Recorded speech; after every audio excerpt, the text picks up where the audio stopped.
Hello students, आज की अपनी इस क्लास के अंदर हम स्टार्ट करने जा रहे हैं एक न्यू चैप्टर नंबर 11। आपकी एनसीईआरटी की बुक में जो चैप्टर नंबर 11 है वो है the human eye and the colourful world. So ये जो आपका चैप्टर है प्यारे बच्चों, सीबीएसई ने इस साल इस चैप्टर के कुछ टॉपिक डिलीट कर दिए हैं। जैसे आपका सोर्सेज ऑफ एनर्जी वाला जो चैप्टर है आपका, वो बिल्कुल कंप्लीटली आपका सिलेबस से डिलीट कर दिया गया है।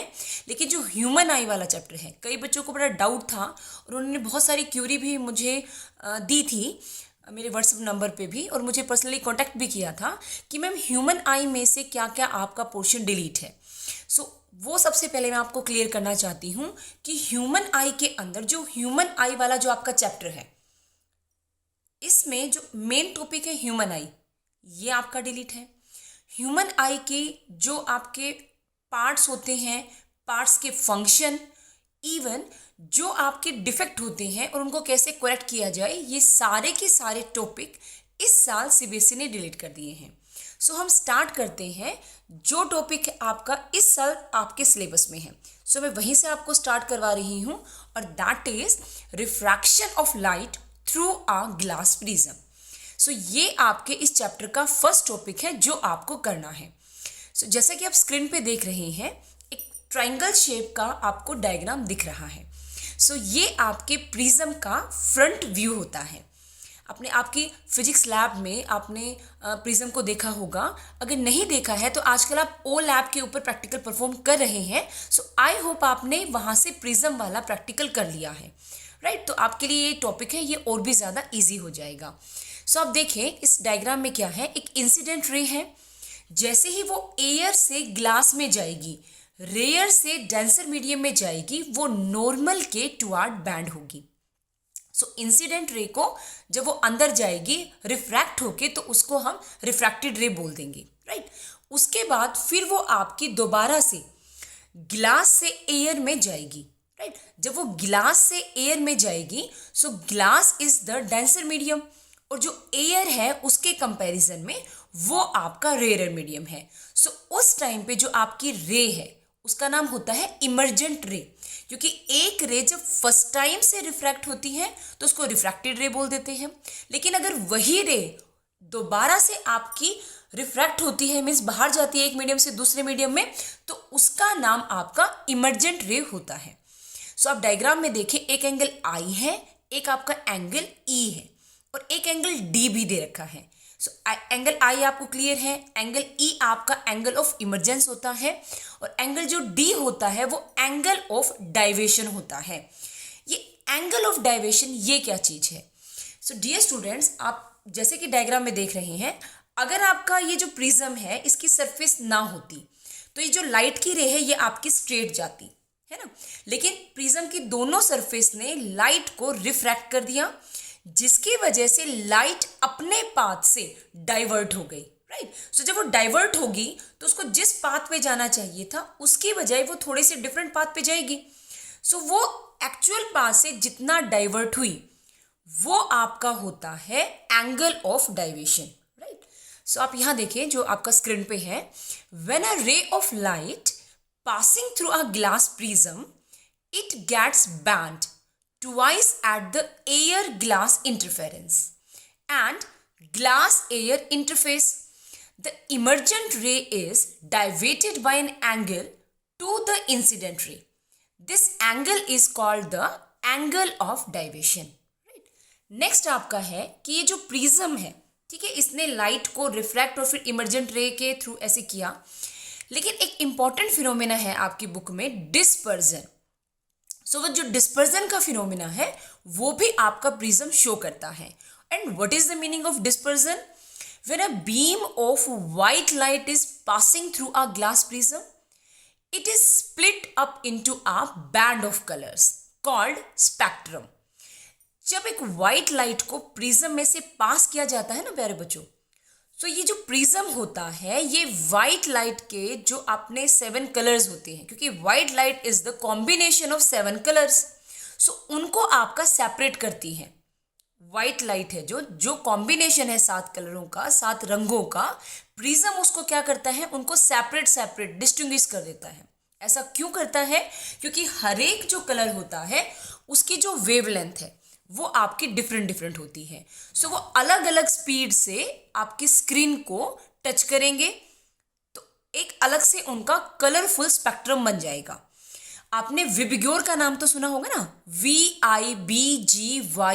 आप स्क्रीन पे देखें, V मीन्स आपका होता है वायलेट, I से इंडिगो, B से ब्लू, G से ग्रीन, Y से येलो, O से ऑरेंज और लास्ट में R आपका होता है वो रेड कलर के लिए होता है। सो ये जो व्हाइट लाइट है ये 7 कलर का कॉम्बिनेशन होती है। और इसके अंदर आप चेक कर सकते हैं, अगर आप एक स्ट्रेट लाइन ड्रॉ करें तो जो रेड लाइट है आपकी, red light bands the least and violet light bands the most, क्योंकि वो आपके स्पेक्ट्रम पे सबसे लास्ट पोजीशन पे है। साथ ही मैं आपको यहाँ पे ये भी बताना चाहती हूँ कि जो आपका वॉयलेट होता है प्यारे बच्चों, उसकी जो वेवलेंथ है वो सबसे कम होती है इन 7 कलरों में, 7 रंगों में। और जो रेड कलर होता है उसकी वेवलेंथ सबसे ज्यादा होती है। और एक और बात, जिसकी वेवलेंथ जितनी कम उसकी स्कैटरिंग उतनी ज्यादा। आप इस लॉजिक को भी समझना, आगे हमारी हेल्प करेगा। सो नेक्स्ट जो डायग्राम है उसमें आपको और अच्छे से दिखाया गया है कि व्हाइट लाइट को ग्लास प्रिज्म कैसे 7 कलर के अंदर डिवाइड करता है। इसी के बी पार्ट में है recombination of the spectrum of white light produce white light, कि कैसे हम 2 प्रिज्म को अरेंज करें कि हम व्हाइट लाइट दें तो हमें आउटपुट में भी व्हाइट लाइट मिले। तो वो जो कॉम्बिनेशन है वो आपके पास स्क्रीन के ऊपर है। नेक्स्ट आपका है रेनबो फॉर्मेशन। रेनबो फॉर्मेशन कैसे होती है? क्योंकि रेनबो में भी तो 7 कलर होते हैं। सो वहां पे क्या कोई प्रिज्म होता है? नो प्यारे बच्चों, वहां पे प्रिज्म नहीं होता। वहां पे जो आपकी रेन ड्रॉप होती है, एक्चुअली आपको रेनबो कब दिखाई देता है? बारिश के बाद जब आपकी सनलाइट निकलती है, सन आपका राइज होता है, उस टाइम पे जब सनलाइट आपकी जो रेन ड्रॉप के ऊपर फॉल होती है, सो वो रेन ड्रॉप आपका प्रिज्म का काम करती है। वहां पे मीन्स वो उसको 7 कलर में स्प्लिट करती है। सो आप स्क्रीन पे देखें, सनलाइट जैसे ही एक रेन ड्रॉप पे फॉल होती है, लाइट उसके अंदर रिफ्रैक्ट होगी, अंदर ही लाइट इंटरनल रिफ्लेक्शन फिनोमेना को शो करेगी और फिर आपकी जो आपका रेन का जो बबल है, मीन्स रेन नॉट बबल, आप ड्रॉप बोल सकते हो, जो रेन ड्रॉप है उससे लाइट जब आपकी बाहर जाएगी सो वो स्काई के अंदर आपकी स्कैटर होगी, और स्कैटर होगी तो आपके 7 कलर की फॉर्मेशन होगी। कंडीशन क्या होती है रेनबो के देखने की, कि जो आपकी बैक है वो सन के टुवार्ड होनी चाहिए, तो उनके सामने आप रेनबो को देख सकते हैं। 2 टाइप का आपका रेनबो होता है, एक प्राइमरी और एक सेकेंडरी। प्राइमरी जो रेनबो होता है उसमें सारे कलर की इंटेंसिटी बड़ी शार्प होती है। सबसे नीचे आपका वॉयलेट होता है, मतलब इनर में, और आउटर में आपका रेड होता है। लेकिन सेकेंडरी रेनबो के अंदर उल्टा होता है। सेकेंडरी रेनबो में नंबर 1 तो कलर की जो इंटेंसिटी होती है आपकी वो बहुत कम होती है, क्योंकि आप उसको कई बार विजिबल भी नहीं कर पाते। आपको क्या लगता है सिर्फ एक ही रेन वो आपका बनता है, बट डियर स्टूडेंट मैं आपको ये नॉलेज के लिए बता दूं, एक नहीं बनता, 2 बनते हैं। जो सेकेंड वाला होता है कई बार हम उसको ऑब्जर्व कर लेते हैं, लेकिन कई बार उनके कलर की इंटेंसिटी इतनी कम होती है कि हम स्काई के अंदर उसको ऑब्जर्व नहीं कर पाते। तो एक तो ये था कि इंटेंसिटी प्राइमरी से कम होती है। जो सेकेंडरी जो डिफरेंस है दोनों रेनबो में वो क्या है, पहले वाले में तो इनर में वॉयलेट होता है, आउटर में रेड। सेकेंडरी रेनबो में इनर में रेड होता है, आउटर में वॉयलेट कलर होता है। सो आप स्क्रीन पे देखें, a rainbow is a natural spectrum appearing in the sky after a rain shower.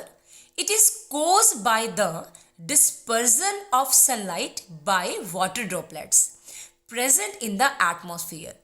The water droplets act like small prism. They reflect and disperse the sunlight, then reflect it internally, and finally refract it again when it comes out of the raindrop. Due to dispersion of sunlight and internal reflection by the water droplet, we see the rainbow color. So ये आपका reason है rainbow के colours का। सो I hope आपको यहाँ तक clear है। आप ये और डायग्राम देख सकते हैं कि कैसे एक रेन ड्रॉप के अंदर जब आपकी सनलाइट एंटर करती है तो वो कैसे 7 कलर में आपकी स्प्लिट होती है, तो आप उस इसको विजुअलाइज कर सकते हैं। नेक्स्ट आपका टॉपिक है एटमॉस्फेरिक रिफ्रैक्शन। ये नेचुरल फिनोमिना है और इसकी वजह से बहुत सारे हम इफेक्ट्स अपनी डे टू डे की लाइफ में देखते हैं। ठीक है, तो सबसे पहला आपका है, इसमें आप देखें एटमॉस्फेरिक रिफ्रैक्शन की वजह से जो आपके स्टार ट्विंकल करते हैं वो उसका रीजन है एटमॉस्फेरिक रिफ्रैक्शन। कैसे, उसका कारण क्या है वो आप देखें। Atmospheric refraction is due to the gradually change in the refractive index of the atmosphere.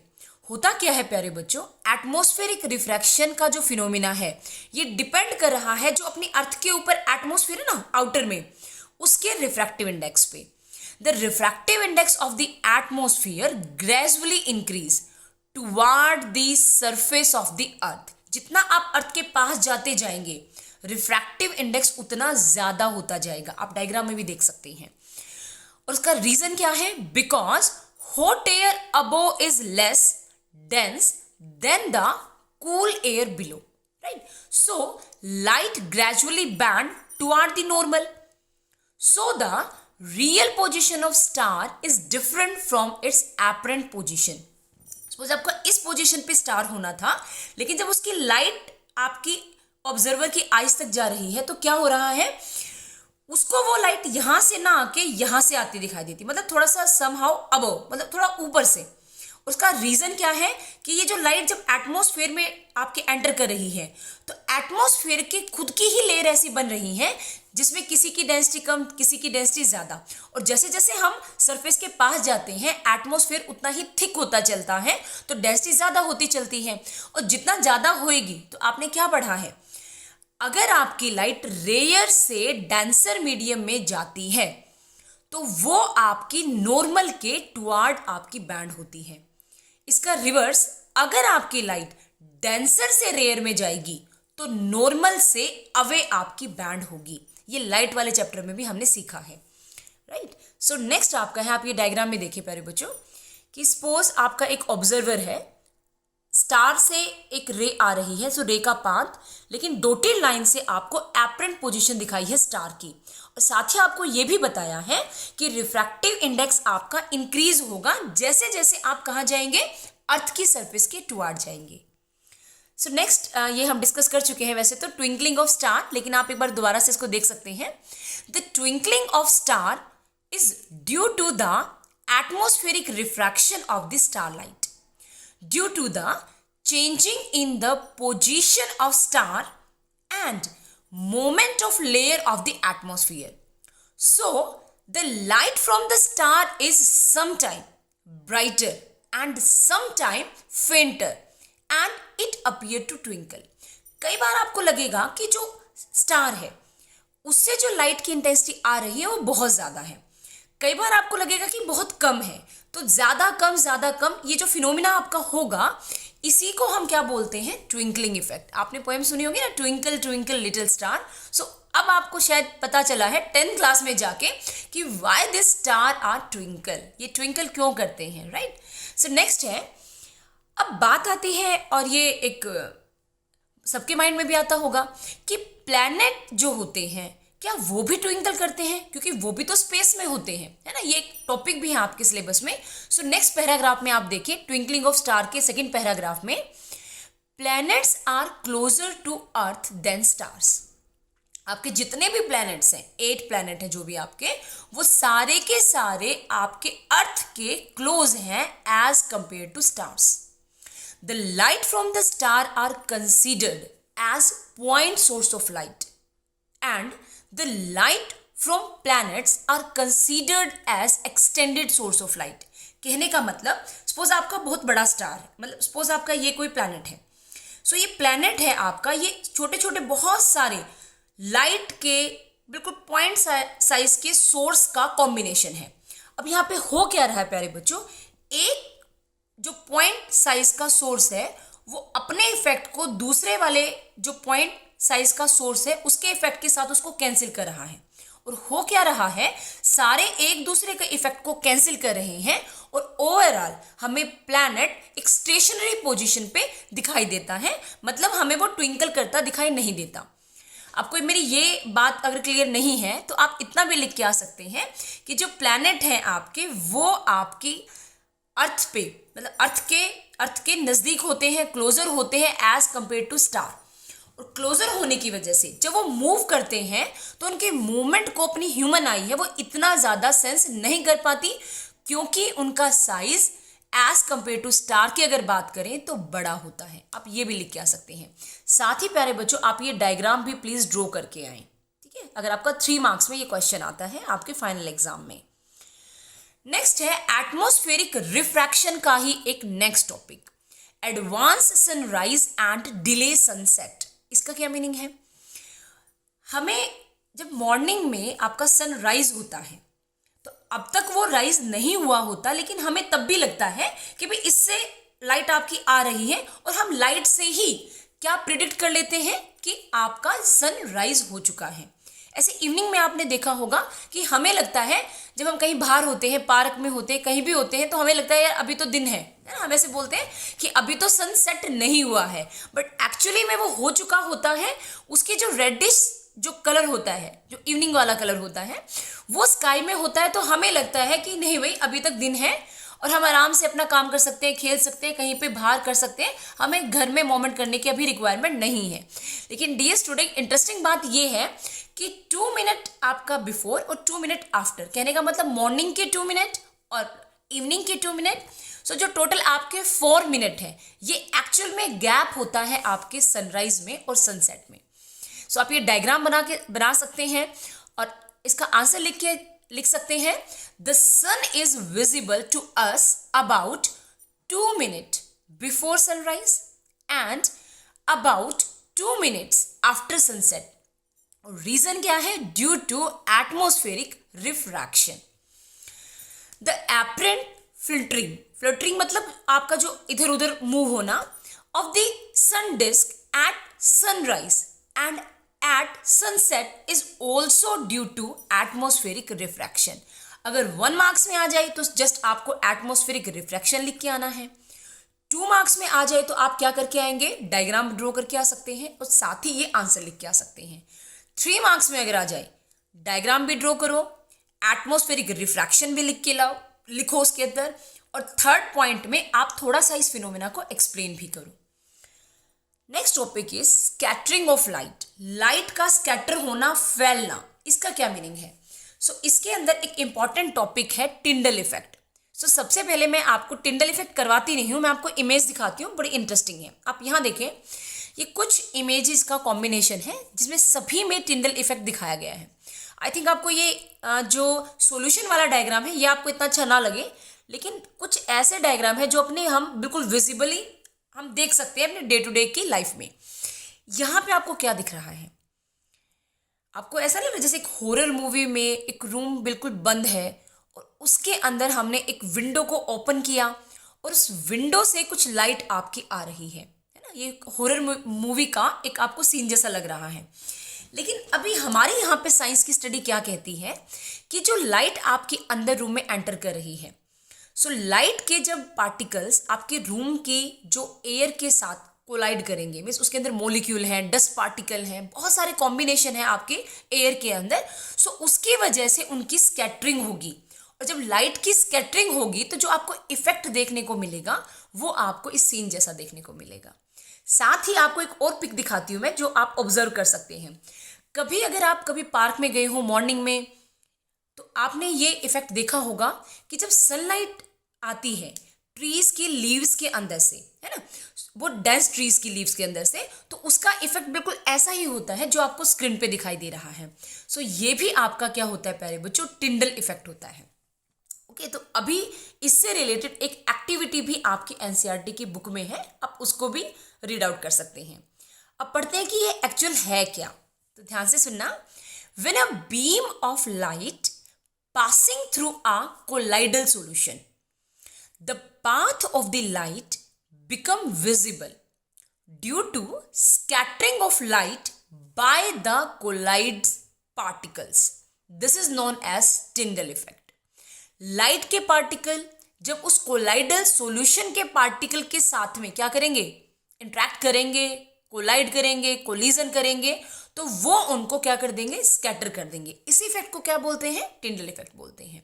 The earth atmosphere contain air molecule, water droplets, dust, smoke etcetera, so many things आपकी combined होती हैं आपके अर्थ के एटमोस्फेयर के अंदर। When sunlight passes through the atmosphere, the path of the light become visible due to the scattering of light by these particles. The color of the scattered light depend upon the size of the scattered scattering particles, not scattered, scattering particles. Very fine particles scatter blue light.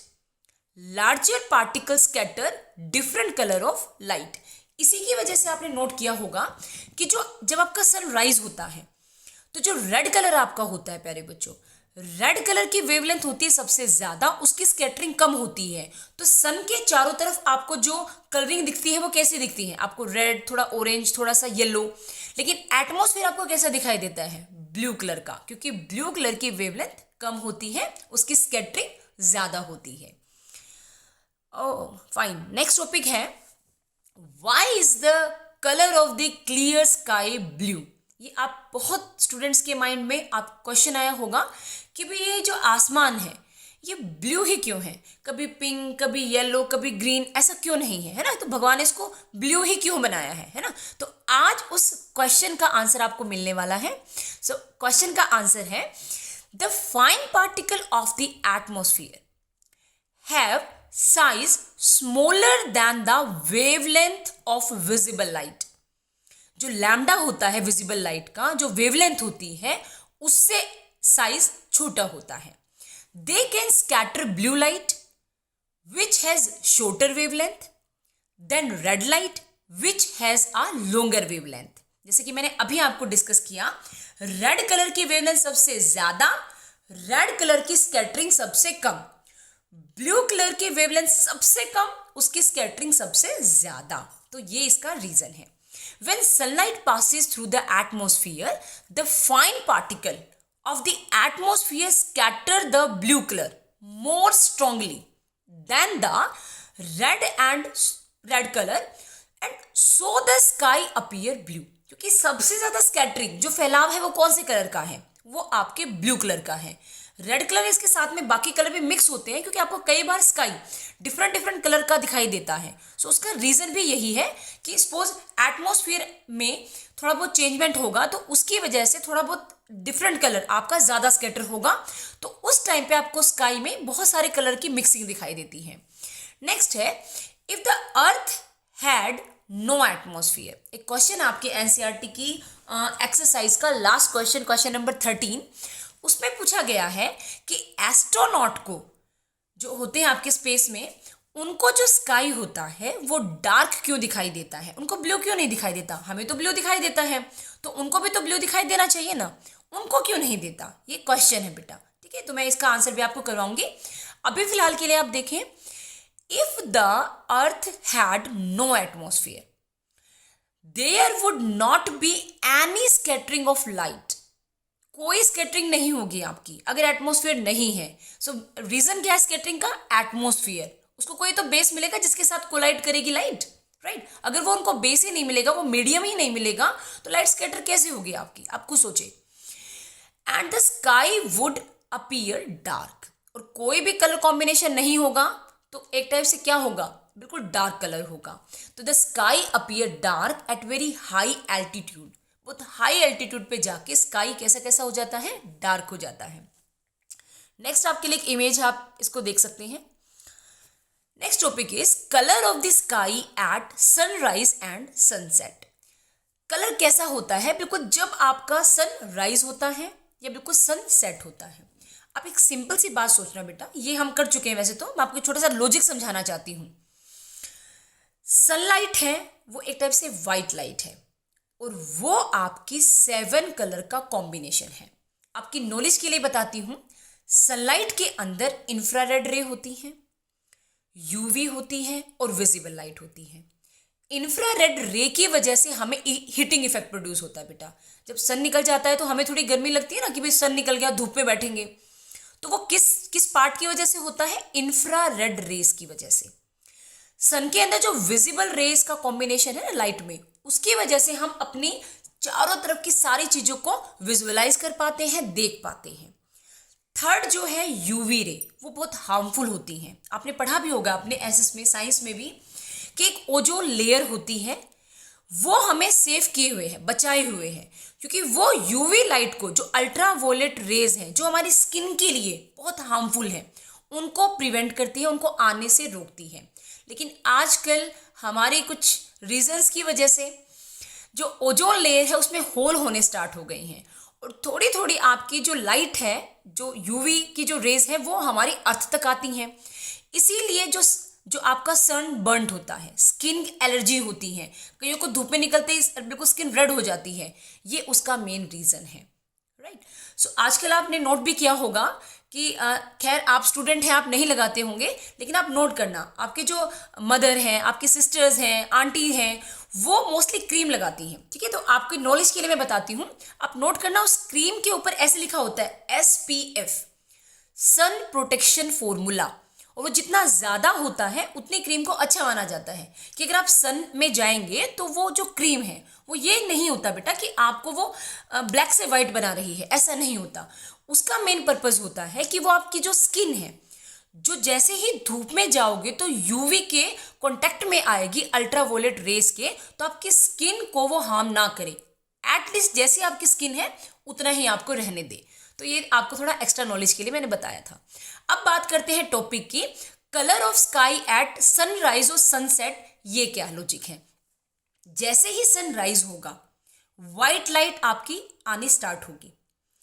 अब क्योंकि red जो colour है आपका, उसकी wavelength है सबसे ज्यादा, तो वो तो स्कैटर नहीं होगा, वो आपको दिखेगा सन के चारों तरफ। लेकिन जो आपका ब्लू कलर है वो आपका कहाँ चला जाएगा? स्काई में। अगर ये ऐसा होता, सिर्फ एक यही फिनोमेना होता, तो फिर ये क्यों डालता आपका बुक में कि सिर्फ सनराइज और सनसेट के टाइम, वो तो फिर ऑल टाइम बोलता। तो इसका मतलब यहां पे एक और लॉजिक बनता है, और वो लॉजिक क्या? जैसे सपोज ये आपकी अर्थ है, उसका एक होरिजन होता है बेटा, आपके डायग्राम में भी शो हो रखा है आपको स्क्रीन पे। उस टाइम पे सपोज आपका सन यहां है, यहां से जो लाइट आपकी आ रही है वो लॉन्गर डिस्टेंस ट्रेवल करके आ रही है, मतलब थिक एटमॉस्फेयर को क्रॉस करके आ रही है। ये भी इसका एक मेन कारण है, क्योंकि जब बिल्कुल आपका ओवरहेड पे होता है सन, तो जो डिस्टेंस है लाइट का वो कम ट्रेवल करना पड़ता है, और जब वो आपके जस्ट होरिजन पे होता है, चाहे वो आपका सनराइज है या आपका सनसेट है, दोनों ही पॉइंट पे उसको लॉन्ग डिस्टेंस ट्रेवल करके आना पड़ता है। सो डिस्टेंस भी यहाँ पे एक इंपॉर्टेंट रोल प्ले कर रहा है। तो अब आप आंसर देखें जो आपको एग्जाम में लिख के आना है। At sunrise and at sunset the sun is near the horizon and the light from the sun travel through the thicker layer of the atmosphere and longer distance through the atmosphere. Near the horizon, most of the blue light and shorter wavelength are scattered away by the particle of the air, and red light and longer wavelength, red light है उसकी longer wavelength है, so वो अपनी eyes तक पहुंचती है।